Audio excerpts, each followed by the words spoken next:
hello, chers fans de découverte, bonjour.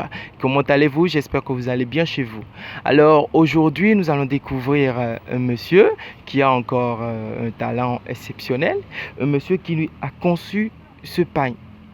Nous allons découvrir monsieur Marcel Padé qui confectionne en fait et qui choisit lui-même les designs de ces tissus de son pain. Un monsieur qui confectionne les pains. Sans plus tarder, découverte Cléo Touch Media, allons à la rencontre de monsieur Marcel Padé.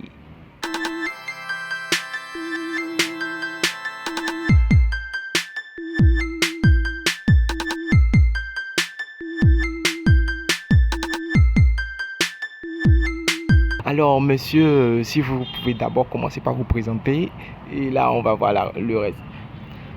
On m'appelle Marcel Padé. D'abord, j'ai fait une formation en musicologie, donc je suis musicien de formation, ingénieur du son. Mais avec le temps, grâce à un ami, j'ai découvert le batik, c'est-à-dire qui constitue une technique d'impression à la scie sur des tissus. Et donc avec le temps, j'ai fait aussi des formations pour, disons, assimiler les techniques du métier. Et donc j'ai cumulé cela avec mon métier de musicien. Ça a donné ce que nous voyons là. Comme vous pouvez le constater, vous voyez, c'est très joli, c'est très beau. Et ça me va bien, ça me va bien. Bon, je pense que ça, je vais garder ça, monsieur. Et bien alors là, monsieur, on est curieux de savoir un peu comment est-ce que ça se passe. Ça se passe en plusieurs étapes. Okay. Peut-être que là, je vais vous parler de la première étape. Bon, les autres étapes, je vais vous les décrire. La première étape, généralement, consiste à s'acheter des tissus. Généralement des tissus écrus, qui sont des tissus sortis d'usine, ou alors des tissus qui sont blancs, qui sont déjà blanchis. Et alors, on va commencer, si vous pouvez me suivre. Oui, d'accord. Alors, allons-y, découverte, allons à la découverte de comment est-ce que les pains sont conçus. Alors, vous voyez là, ça c'est un tissu que j'ai pris pour vous servir d'exemple. Oui. Bon, peut-être qu'on n'ira pas jusqu'au bout du processus. Il n'y a pas de problème, monsieur. Donc la cire est déjà assez chaude. Donc j'ai des outils, par exemple des pinceaux. Et je vais prendre le pinceau que je vais plonger dans la cire. Et vous voyez, une fois que j'ai plongé le pinceau, j'arrive sur ma matière et je vais dessiner une figure comme ça. Okay. Je peux en faire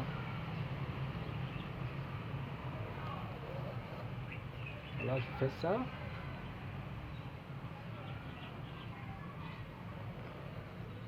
Et je vais continuer jusqu'au bout. Quand j'aurai fini, là je travaille de manière aléatoire. Ça dit que je n'ai pas fait un plan, mais c'est toujours aussi intéressant parce que vous arrivez avec le mélange des couleurs à un résultat inattendu qui plaît généralement à ceux qui vont regarder le tissu, comme celui que vous portez. Que là, donc voilà. C'est comme ça. Voilà, on part d'abord d'un premier motif. Alors vous voyez, une fois qu'on a fini ceci, on va faire la première teinte. Alors la teinte, ça se passe comment? Dans le marché, il y a de la teinture chimique qui existe, mais il y a aussi d'autres matières qui sont associées. C'est-à-dire, d'abord, il y a de la soude, mais la soude existe dans le commerce sous forme granulée. Mais la forme granulée est est dangereuse lorsqu'on fait les mélanges parce qu'il y a une émanation de gaz qui n'est pas bon pour l'organisme. Donc les chercheurs ont eu l'idée de travailler la soude granulée pour la rendre en solution. Donc, mais il y a des dosages qu'il faut connaître. Donc on va prendre la soude, on va aussi peser la matière. Peser la matière. Oui, il faut peser la matière et c'est le poids de la matière qui va déterminer la quantité d'eau. Parce qu'il faut de l'eau en premier lieu, il faut la soude, il faut l'hydrosulfite. L'hydrosulfite, c'est un autre produit donc qui va fixer les colorants. C'est-à-dire que la soude, son rôle va, disons, rendre le tissu perméable, va ouvrir les portes si vous voulez, et l'hydro va jouer le rôle de geôlier, celui qui va mettre les colorants en prison pour que les colorants restent dans la fibre. Donc une fois qu'on a fait ce mélange, on va aussi déterminer la quantité de colorant qu'il faut pour le tissu. Il y a plusieurs niveaux. Soit vous voulez avoir une couleur pastel, c'est-à-dire un peu très légère. Donc il y a un dosage, il y a une quantité de colorant qu'il faut choisir. Si vous voulez moyennement foncé ou si vous voulez foncé. Donc il y a des limites à ne pas franchir. Donc une fois que vous avez fini le mélange, vous plongez votre tissu dans cette solution. Donc vous mélangez, il y a aussi un temps.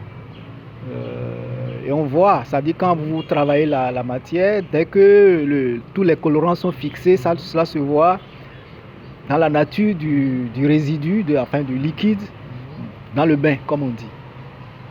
On a fini donc cette première phase, on a passé une première couleur. Mais j'ai envie de continuer. Supposons qu'au départ, j'ai choisi de faire du jaune. Donc mon premier tissu sera teint en jaune. Alors l'idée aussi c'est qu'il faut travailler du clair au foncé. C'est-à-dire si vous voulez foncer votre tissu au départ, il n'y a pas la possibilité de rajouter d'autres couleurs pour que cela apparaisse. Donc il faut aller toujours progressivement, toujours du clair au sombre. D'accord. Donc vous voyez, une fois que j'ai fini la première teinte en jaune, je vais dire, je reviens. Je reprends mon tissu, je reprends la matière. Et cette fois-ci, vous voyez, les parties où il y a la cire, ça veut dire que la cire va garder la couleur blanche. Les autres parties à l'intérieur donc vont garder la couleur jaune. Ok, d'accord. D'accord. Maintenant, je veux, disons, rajouter du vert. Ou je veux rajouter du vert. Si je veux avoir du vert, c'est qu'il y a aussi la conjugaison des couleurs. J'ai le jaune. Si je veux avoir la couleur verte, donc il faudrait que je mélange le jaune au bleu. Ok, donc le jaune plus le bleu, ça donne du vert. Ça donne du vert. Okay. Certes, ça existe comme ça, mais il y a aussi la couleur verte qui existe. Vous pouvez passer directement au vert. Donc on n'a toujours pas les mêmes résultats, mais c'est une question de nuance. Mais je vais prendre le soin, puisque vous voyez cette partie de cire a été préalablement fragilisée dans le premier bain. Donc je dois encore repasser de la cire dessus pour renforcer, sinon la partie blanche sera finalement colonisée par les autres couleurs qui vont arriver. Donc on n'aura pas vraiment, le blanc ne sera pas aussi visible comme on le voudrait. D'accord. Voilà. Parlez-nous un peu du dessirage, le dessirage auquel on a assisté tout à l'heure. Le dessirage, c'est une opération, disons l'opération finale. C'est-à-dire une fois qu'on a fini de dessiner, de faire tout ce qu'on veut, il faut enlever la cire. Alors pour enlever la cire, on va par là. Vous voyez là, ça c'est un peu les déchets de cire. Donc on va mettre de l'eau à chauffer et il faut que cette eau-là bout vraiment à 100 degrés. Et on va plonger le tissu dedans. Donc avec l'eau bouillante, la cire va fondre et va libérer la matière. Une fois que c'est libéré, on va, disons, procéder à la phase de rinçage. On a un coin qui est derrière là-bas. On va rincer. Mais en même temps aussi, après le rinçage, c'est-à-dire le rinçage, on va enlever tous les résidus de couleur qui restent. D'accord? On va enlever et on va rincer jusqu'à ce que le bain de rinçage soit clair. Cela va nous certifier que la couleur est bien fixée et qu'elle ne va pas déteindre au premier lavage. Donc vous voyez là, il y a aussi d'autres travaux. Par exemple, ces travaux-là, c'est pas un travail à la scie comme ici, mais on va attacher le tissu avec des lanières, avec des matières élastiques.